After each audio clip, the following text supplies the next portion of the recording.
Haut dans les montagnes, un secret était caché. Un secret si ancien que même les plus vieux des anciens en parlaient avec une révérence silencieuse. Un murmure, transmis de génération en génération, comme une brise légère qui traverse les âges. Il parlait de la grotte céleste, un lieu de trésors puissants et de mystères insondables. On disait que ceux qui trouvaient la grotte pouvaient accéder à des pouvoirs au-delà de l'imagination. La légende racontait des techniques d'arts martiaux incroyables et des connaissances oubliées, des secrets qui pouvaient changer le cours de l'histoire. C'était l'héritage de la grotte céleste, un héritage que beaucoup cherchaient, mais que peu trouvaient.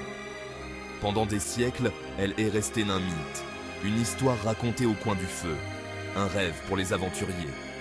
Maintenant, la grotte s'était révélée, ses secrets prêts à être découverts par ceux qui osaient. La nouvelle se répandit comme une traînée de poudre, atteignant chaque coin du pays, chaque village et chaque ville. Les artistes martiaux de tous les coins du pays ont senti l'appel du destin, un appel qu'ils ne pouvaient ignorer. C'était une chance de réclamer un pouvoir inimaginable, une opportunité de prouver leur valeur et de changer leur destin. Mais la grotte n'était pas facile à conquérir. Le chemin était parsemé d'embûches et de dangers. Le danger se cachait dans ses profondeurs.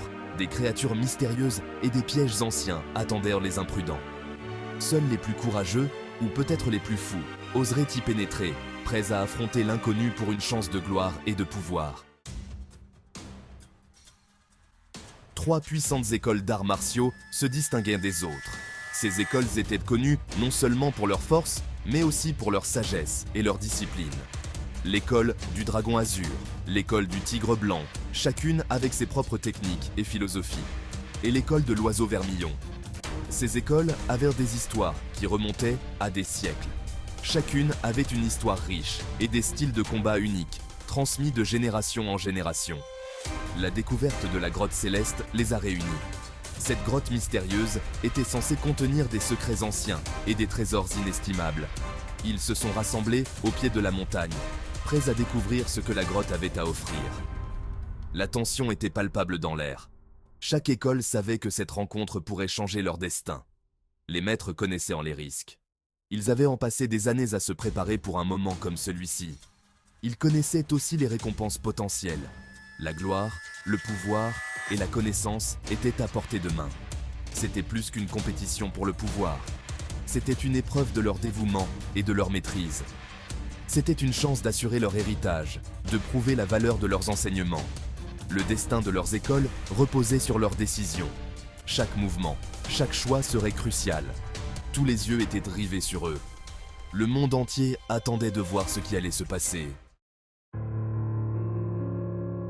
Les légendes parlèrent de parchemins anciens, des documents mystérieux qui renfermèrent des secrets oubliés depuis des siècles.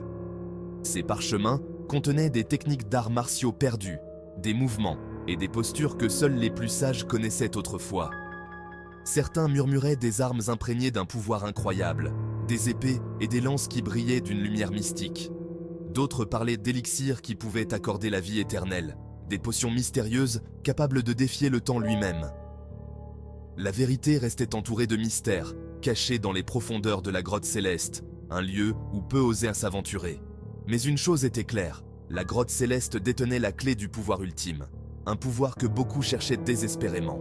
Pour un artiste martial, c'était le prix ultime, une récompense qui valait tous les sacrifices, la chance d'atteindre le sommet de la force et de l'habileté, de devenir une légende vivante, l'occasion de surpasser tous ceux qui les ont précédés, de marquer l'histoire de leur empreinte. C'était une tentation à laquelle peu de gens pouvaient résister, une promesse de gloire et de puissance éternelle. Les maîtres étaient confrontés à un choix difficile. Ils devaient choisir quels disciples entreraient dans la grotte. C'était une décision lourde de danger. Ils avaient besoin de guerriers, mais aussi de personnes dotées de sagesse et de courage. Le processus de sélection était rigoureux. Les disciples étaient testés sur leur force, leur agilité et leur prouesse martiale. Mais ils étaient aussi jugés sur leur caractère. Seuls les meilleurs et les plus brillants seraient choisis. Le poids de leur école reposait sur leurs épaules. Parmi les disciples, l'attente crépitait comme la foudre. C'était leur chance de gloire, pour se montrer dignes de l'héritage de leurs écoles, pour revenir en héros. Mais la peur se cachait sous la surface. Ils avaient entendu les murmures. Ils connaissaient les dangers qui les attendaient à l'intérieur de la grotte. Les histoires de ceux qui étaient entrés et qui n'étaient jamais revenus. C'était une épreuve de courage, une épreuve du feu. Seuls les plus forts survivraient. Prenant une profonde inspiration, les disciples s'avancèrent. L'entrée de la grotte céleste se dressait devant eux.